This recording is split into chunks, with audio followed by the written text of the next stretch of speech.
Welcome to Manny's TV Talk, where we will talk about all of our favorite reality TV shows and news surrounding them. Grab a snack, a drink, and get comfortable because this starts now. Hello, everybody. Welcome back. Today we're going to be talking about the new episode of The Bachelor, Season 28, Episode 10, The Women Tell All. Let's get right into it. Blindside Joey. I would rather leave. You okay? No. Maria and I had a connection. It's undeniable. Like, it's kind of like that what could have been situation. Okay, so Jesse starts out by saying that this will be an explosive women tell all. I was very excited to see Maria. So Jesse announces that some of the golden ladies are there. So I had forgotten how they did these women tell all. It's been a year. So yeah, not only is it a reunion, but we're also going to see part of the episode that we didn't get to see last week. I did think it was cool that Joey and Jesse crashed some people having watch parties. A lot of college girls were having some parties, even at bars. So, you know what? The Bachelor brings America together. Men, women, old, young. Everybody loves The Bachelor. Okay, so the women finally come out. Great seeing the women. It was a great set of women this season. Maria got such a large applause. She was honestly the fan favorite for a lot of people. So Jesse asks, why did she sign up for this? And she says because Joey was hot. Jen says that she felt like it was just yesterday that they were all together. So she's very excited. So then they show some old scenes of the season. Some of the challenges that they did. And of course the drama, which there was quite a bit. Mainly the Maria feud with Sydney and then Leah turning evil all of a sudden. Jesse's first question is, who would have held on to that date card that Leah had when she began, that she could have steal a one-on-one date? And most of them actually raised their hand. Leah says that, well, I did it in front of y'all because I was standing on business. And the girls say, yeah, we respected you in that moment, but after the fact, and seeing everything that transpired, it definitely looked like a performance. Medina says that Leah is not a girl's girl. She's trying to explain why. Autumn jumps in, interrupts her. Medina says that Leah had no business telling her what to do or how to react. And Leah owes her an apology, she feels like. So Leah does apologize for how Medina felt. She says that, but you took the conversation to tell Maria that I was against her, so I didn't think that was fair. So Maria jumps in and says, well, that was what the conversation was about. Maria says that after her 2-on-1 date, when she came back, almost none of them wanted to even turn to look at her. The only one who said like she looked beautiful and was nice to her was Medina. So then this was crazy. Y'all remember that narrative that was being thrown out there that Maria had told Leah to shut the F up? Well, Maria has always said that she never said it. Turns out it was actually Lauren, one of the sisters. She admits it. She says, I said it because you were talking too much. Leah says, well, I didn't care that someone said it. I just cared that I was being gaslit about it. And everybody is like, what are you talking about? Then Leah storms out during the commercial break to start crying. Just to show you how nice Maria is, she actually goes and hugs Leah. I mean, I feel bad for her crying, but you can't be doing all this mess, talking all this crap, and then cry. Like, come on. So Medina then talks about her being honest and opening up about an insecurity, which was her being the oldest. And somehow, Sydney got into it, Maria got into it. The whole drama really didn't make no sense. And even as they were explaining it, I still don't get it. Edwina came in hot and put Sydney in her place and says that Sydney just doesn't like Maria, plain and simple. They also talk about Maria and Jess going at it. Maria says that came out of nowhere. Jess is saying that Maria kept interrupting her back in the mansion. She would tell her to shut up, to sip it. Maria it was like a demonstration. She literally interrupts her and says, no, you're not going to tell me that I said things that I didn't. So this became some chaos. Maria says that back in Spain, Jess had extra time with him and she had no problem.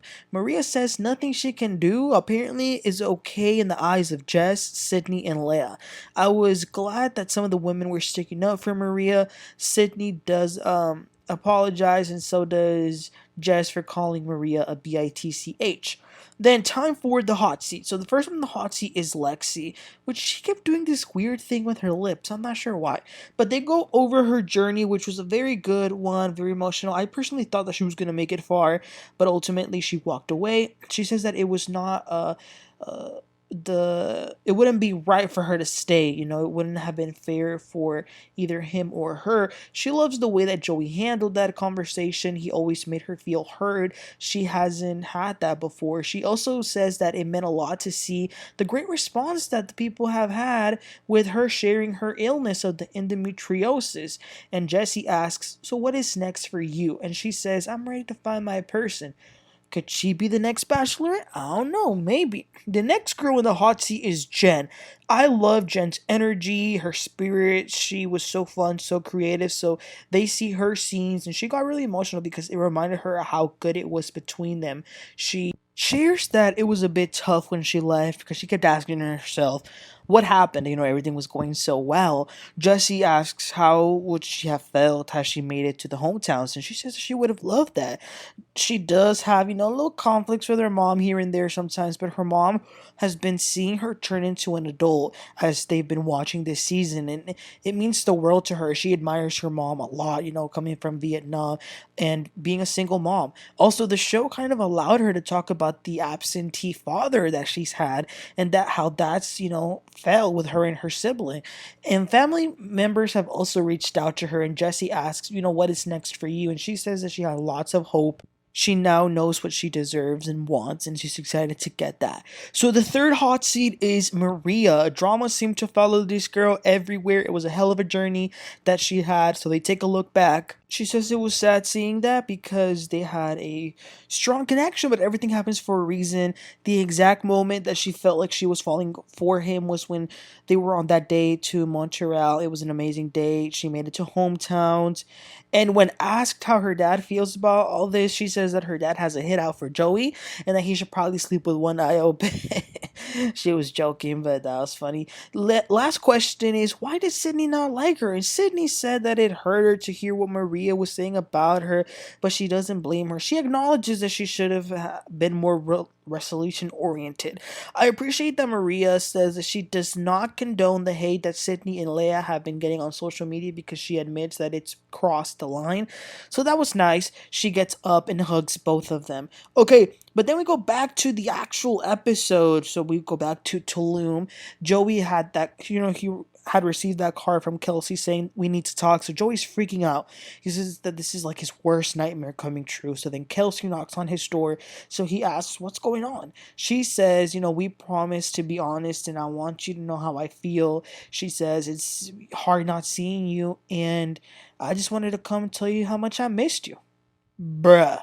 It was such a relief off Joy's shoulders. He literally gasped. He was like, like his mind was thinking the worst, so it was such a relief hearing that that's all she wanted to talk about. Obviously, it wasn't Kelsey's intention to scare him in any way, but that was that. It is then a new day, and then there's going to be a rose ceremony, so that's a lot of pressure. No cocktail party, no time to talk, none of that, just straight to the beautiful place in Tulum. So Joey comes out, he shares what his biggest fear is for the 20,000th time. Only 2 roses, the first one goes to Daisy, and the second one goes to Kelsey.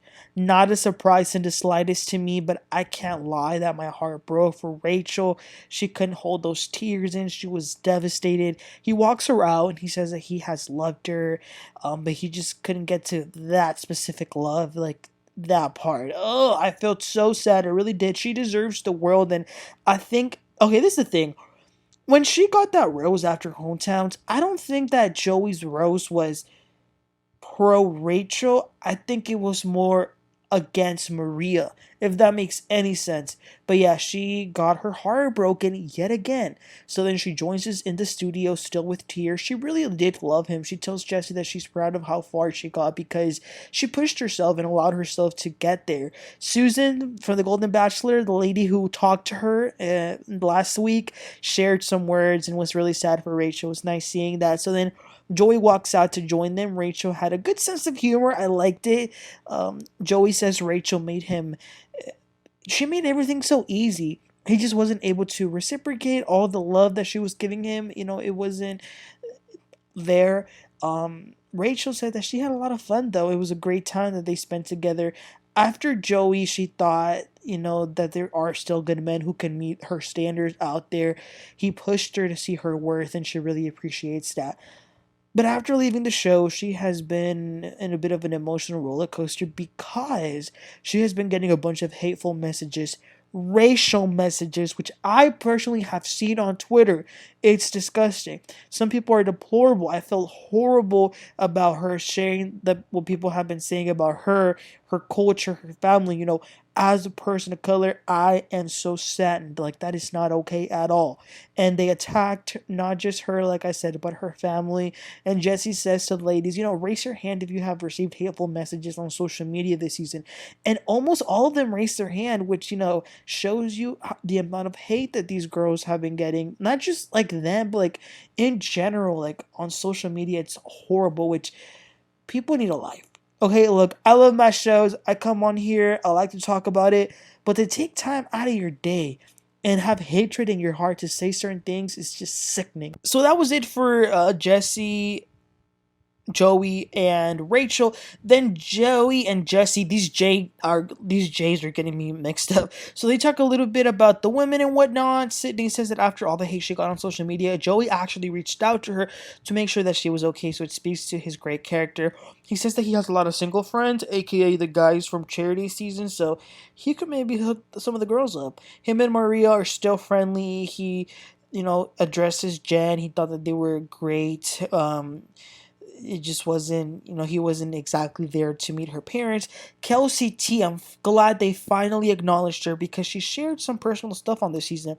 So it was nice to hear an update that after the show, her dad did reach out and apologize. And a lot of people reached out to her who have gone through the same thing, whose parents have, disowned them over the religion. Then they talk and show some nice scenes of the girls that we didn't get to see of them having like real genuine fun, like just being goofy and silly. He says that Rachel and Maria are definitely the ones that made him laugh the most. They showed a date where he was like stuffing his face with a bunch of macarons and a tennis game that Joey and Jesse played. Then they showed some bloopers which were hilarious. And then to conclude, they show a little sneak peek of the finale. Now, apparently they had to make Joey walk out because according to Jesse, the ending was so heartbreaking that he couldn't be there to watch. Okay, y'all know how they like to trick us. But the finale's next week. I can't believe it's ending.